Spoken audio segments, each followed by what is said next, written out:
Hello student, good morning to all of you. जैसे कि बेटा आपको पता है, मैंने अभी आपको लेसन पढ़ाया था लेसन 9 चिड़िया की बच्ची। उसकी जो है मैंने आपको रीडिंग दी थी और उससे पहले जो है मैंने आपको उसकी वर्ड मीनिंग भी ये बताई है मैंने, जो उसके बीच में आए हैं। और इसमें लेसन में अलंकार किस तरीके से आ सकते हैं उसके बारे में भी मैंने आपके सामने वर्णन किया है। तो आपने भी, मुझे आशा है कि आपने भी रीडिंग की होगी। और जिन बच्चों ने रीडिंग नहीं की है तो वे बच्चा अवश्य कर लेंगे, ठीक है ना।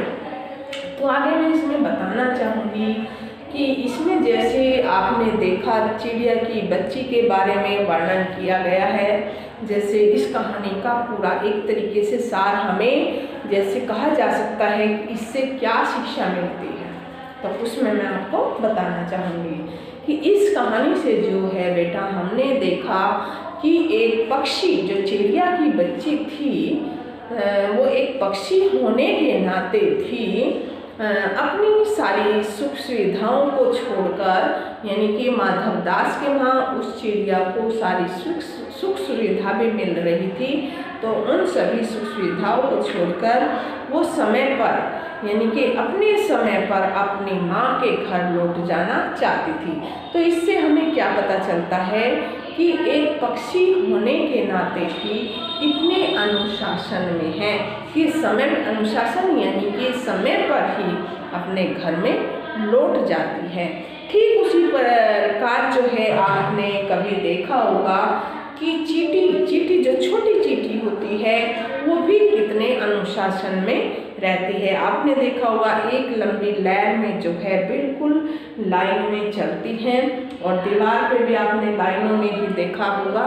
तो इससे जो है इस लेसन से हमें अनुशासन किस तरीके से हमें उसका पालन करना चाहिए। ये नहीं कि मम्मी पापा घर पे नहीं हैं तो हम आज़ाद हो जाए, तो हमें अनुशासन में ही रहना चाहिए। तो चींटी का भी एक बहुत अच्छा उदाहरण मिलता है इसमें कि वो किस तरीके से, उन्हें कोई जाकर तो बोलता नहीं है कि तुम लाइन में चलो, नहीं ना। तो यानी कि वो एक नादान पशु पक्षी होने के कारण भी जो है इतने अपने अनुशासन में चलता है। तो इसमें जो है एक उदाहरण आप और भी दे सकते हैं कि सूरज जो है अपना प्रातःकाल जो अपने अनुशासन में रहकर, यानी कि प्रकृति भी जो है अनुशासन में रहती है, और वो सुबह निकलता है और शाम को जो है अस्त हो जाता है। तो इससे जो है हमें इस लेसन से कि चिड़िया की बच्ची अपनी माँ की चिंता करते हुए और सारी माधव दास के यहाँ जो है सुख सुविधाएं छोड़कर जो है अपनी माँ के पास ही जाना चाहती है। तो चींटी भी ठीक उसी प्रकार जैसे अपने दाने पानी के लिए सुबह निकलती है, तो शाम को जो है अपनी एक लाइन बनाकर अनुशासनबद्धता से जो है वो स्वाभाविक रूप से अनुशासन का रूप आपको जो है देखने को मिलता है। और आप ये भी बता सकते हैं कि जो है अनुशासन हमें कहाँ कहाँ देखने को मिलता है, उदाहरण देकर भी जो है आप इनको बता सकते हो। जैसे मैंने आपके सामने जो है मधुमक्खियाँ जैसे अपने छत्ते से उड़कर भिन्न भिन्न तरीके के फूलों पर बैठती है, मंडराती है, और जो है फूलों का रस चूसकर फिर अपने यानी कि घर में वापस छत्ते पर लौट जाती है। ठीक उसी तरीके से चींटियों का भी मैंने आपको जिक्र किया है, एक उदाहरण दिया है। ठीक उसी तरह जो है हमारे ग्रह होते हैं, नक्षत्र होते हैं, जो कि प्रकृति अन्य विभिन्न चीज़ें, जैसे मैंने सूरज का भी एक उदाहरण आपके सामने रखा है, जो अनुशासन में बंधकर जो है अपना कार्य करते हैं, अनुशासन में रहकर अपना जो है पूरा रूप दिखाते हैं। तो मेरी आशा है कि आप भी जो है अनुशासन का पालन करें, और इस पाठ से जो है हमें अनुशासन का पालन करना चाहिए। ये जो है हमें इस तरीके से भिन्न भिन्न पाठ हमें ऐसे दिए गए हैं कि जो है हम उनका जो है उनसे कुछ सीख ले सके, अपने जीवन में जो है कुछ सीख प्रदान कर सकते हैं। तो अनुशासन का जैसे बेटा आपके सामने आया है कि अनुशासन, तो आपका हिंदी में ही ग्रामर में एक ऐसे मीन्स निबंध जो है प्रस्ताव आप का आया भी होगा, मैंने करवाया भी होगा, विद्यार्थी और अनुशासन, जो कि मोस्ट इम्पोर्टेंट है। तो अनुशासन में आप ये भी ऐड कर सकते हो, तो ये आपका इसमें जो है सहयोग देगा। विद्यार्थी और अनुशासन यानी कि जो प्रस्ताव है उसमें भी ये लेसन आपको सहयोग दे सकता है। आगे जो है हम बेटा और मैं बात बताना चाहूँगी कि जैसे चिड़िया की बच्ची है, वो एक अकेले कमरे में, उसको एक अकेले जो घूमने फिरने वाली है, इधर से उधर उड़ने वाली है, स्वतंत्र रूप में रहती है, उसको किसी भी प्रकार का जो है बंधन नहीं है, तो अकेले एक कोठरी में या एक पिंजरे में कैसे बंद रह सकती है। भले ही चाहे वह पिंजरा उसका जो है माधव दास ने सोने का ही क्यों न बनवा दे या सोने का घर ही क्यों न बनवा दे, लेकिन कौन चाहेगा कि वो परतंत्र रहे, स्वतंत्र ना रहे, चाहे उसे कितनी भी सुख सुविधाएं क्यों ना मिले।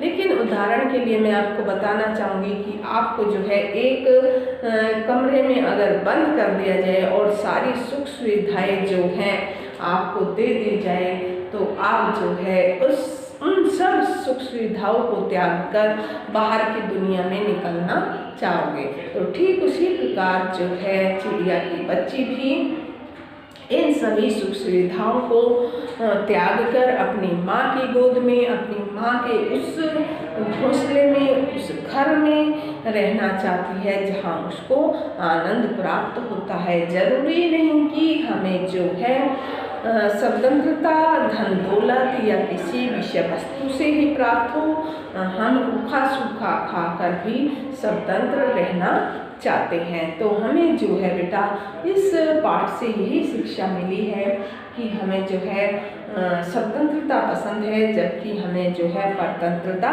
पसंद नहीं है। और एक अनुशासन की कि अगर बच्चा बाहर खेलने जाता भी है तो कुछ टाइम एक निश्चित होता है कि हम इस टाइम तक जो है बाहर खेलने जाएंगे और वापस इस टाइम पर जो है घर पर आ जाएंगे। तो उस चीज़ों को देखते हुए जो है हम अपने अनुशासन में रहे, अपने घर में रहे, तो ये जो चीज़ है सबसे अधिक महत्व रखती है। तो जब बेटा आप ये लेसन को पढ़ोगे तो ये सब जो है आपको इसमें दिखाई देगा। तो आप जो है आपने गौर किया होगा कि आपने गौर यानी कि देखा होगा कि मनुष्य, पशु, पक्षी, इन तीनों में ही माएँ अपने बच्चों का पूरा ध्यान रखती है, चाहे वो पशु है या पक्षी है या मनुष्य की हैं। वे सभी जो हैं तीनों पशु पक्षी और मनुष्य जो हैं कि तीनों की माएँ जो हैं अपने बच्चों का पूरा ध्यान रखती हैं और प्रकृति की इस अद्भुत देन का अवलोकन कर जो है अपने शब्दों में आप इसको लिख सकते हैं। यानी कि इसकी एक्टिविटी भी आप बना सकते हैं। एक्टिविटी में जैसे तुम्हारी माँ तुम्हारे लिए क्या क्या कार्य करती है, तो उसमें जो है आप उनको दिखा सकते हैं कि आपके लिए, आपके भविष्य के लिए, आपको जो है रक्षा के लिए कह सकते हैं या प्यार के लिए, जो कहते हैं माएँ बच्चों के प्रति क्या क्या करती हैं, वो जो है आप कोई 5 पंक्ति लिखेंगे क्रियाकलाप में। ठीक है, क्या करेंगे क्रियाकलाप में, क्या करेंगे हम, मैं आपको बता देती हूँ सामने से।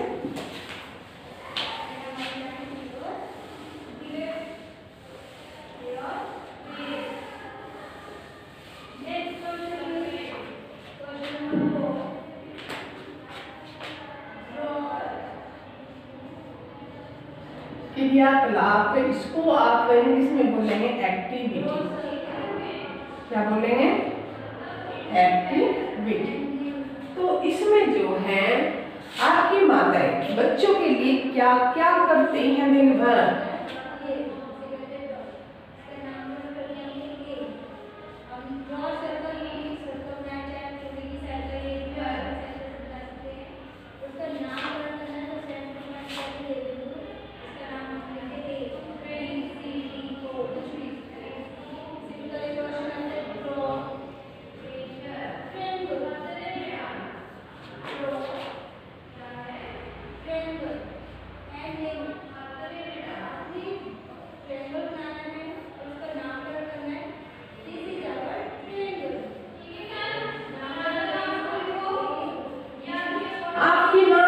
आपके लिए क्या क्या करती है? इसमें किस किस की बताओगे आप? पशु। अगर कोई पशु है तो उसकी माँ क्या क्या कार्य करती है? आपने देखा होगा, परखा होगा, तो आप ये लिखोगे। पक्षी,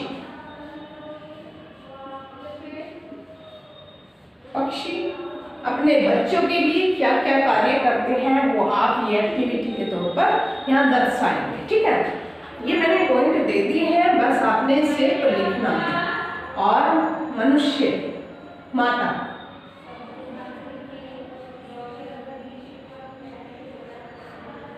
तो ये जो है बेटा आपका एक तरीके से क्या हो गया है? गृह कार्य हो गया है।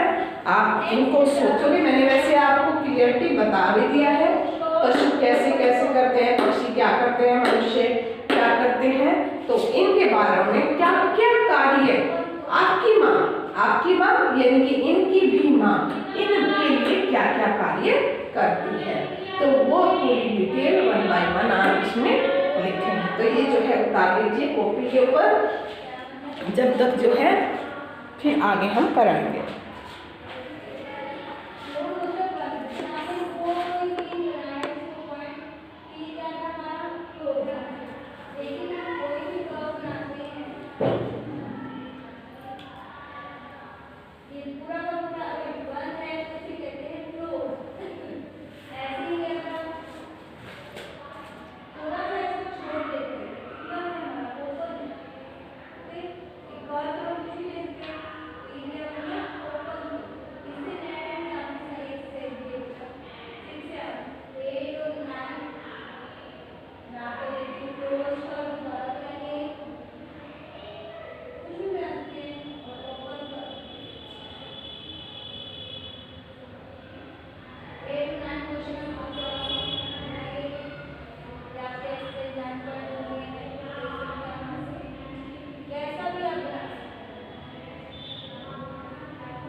बच्चा, मैं आपको बता देना चाहती हूँ कि जैसे आपकी माँ आपके लिए क्या क्या करती है। चलो खैर मैं बता देती हूँ आपको कि आपकी माँ जो है आपके लिए खाना बनाती है, कपड़े धोती है, आपका जो है लंच बॉक्स स्कूल के लिए तैयार करती है, आपके नाखून काटती है, आपका जो है स्वास्थ्य के प्रति ध्यान रखती है, बच्चे को क्या खाने के लिए देना चाहिए और जो है क्या नहीं देना चाहिए, और यहाँ तक कि ऋतुओं के अनुसार बच्चे को कब कौन से कपड़े मैंने पहनाने हैं और कब जो है सर्दी के कपड़े पहनाने और कब जो है गर्मी को बच्चे को जो है कोई परेशानी का सामना ना करना पड़े। जो है मनुष्य यानी कि जो आपकी माताएं हैं आपके लिए ये सभी कार्य करती है, यहाँ तक कि आपका गृह कार्य भी कई बार जो है पूरा करवाती है। तो जैसे फिर पशु आपके सामने आता है, तो पशु भी जो है जो माएँ होती है, गाय भैंस होते हैं, उनके बच्चे होते हैं, जैसे जो है वे जन्म लेते हैं तो उनको प्यार दुलार करने लगते हैं। और जो गाय भैंस होती है अपने बच्चे के बिना जो है दूध भी नहीं देती, उनको अपना दूध पिलाकर जो है उनको बड़ा देखना चाहती है अपने सामने। और अगर उनको आप घास नहीं दोगे, हरियाली का घास नहीं दोगे, तो अपने बच्चे के साथ बाहर चरने के लिए भी जाएगी, यानी कि अपने बच्चे का पेट भरने के लिए भी जाएगी। अगर पशु गाय के पास अगर उसका बछड़ा जो है बंधा हुआ है, तो आपने कई बार देखा होगा खोर में भी, तो घास जो होता है गाय अपना घास अपने बच्चे की ओर मुंह से फेंक देती है कि उसका बच्चा भूखा नहीं रह जाए। तो ये था पशु की, जैसे बछड़ा जो है गाय भैंस अपने बच्चों की कैसे रक्षा करती हैं, ठीक उसी प्रकार जो है शेरनी, चीता वगैरह ऐसे तरीके से जो है अपने बच्चों का देखभाल करते हैं। कोई भी ऊँट कोई भी पशु उसमें आ सकता है। तो जो है मैंने आपको उदाहरण बताया है, जो मैंने देखा है वो ही मैंने आपको क्लियर किया है। अगर आपने कुछ ऐसे पशु देखे हों, जैसे आपने देखे होंगे, तो वो भी आप इसमें लिख सकते हैं। फिर है पक्षी का जो है चिड़िया होगी, जैसे कबूतर वगैरह जैसे ये हो गए, तो ये भी अपने बच्चों के लिए जो है घोंसला तैयार करते हैं कि उनको जो है गर्मी धूप से बचाने के लिए उनको जो है एकमात्र छाया मिल सके और बारिश से उनकी रक्षा की जा सके।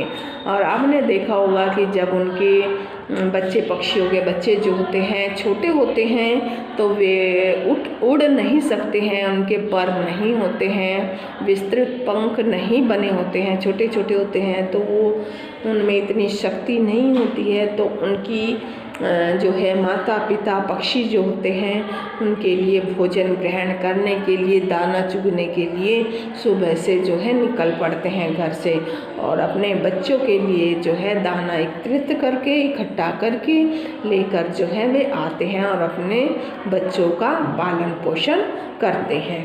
तो इस तरीके से जो है बच्चा आप इसको कंप्लीट कर सकते हैं, ठीक है।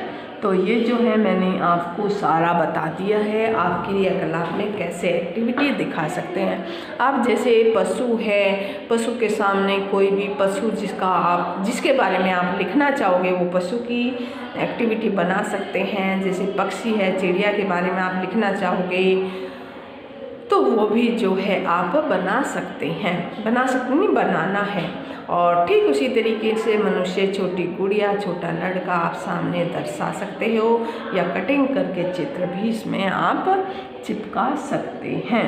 तो इस तरीके से जो है आप एक्टिविटी ऐसे तैयार करेंगे। ये था आपका 7th क्लास में लेसन 9, और लेसन 9 किस था, चिड़िया की बच्ची। इसमें जो है मैंने हर तरीके से इस लेसन को इस तरीके से आपको समझाया है कि आपको क्लियर हो जाए।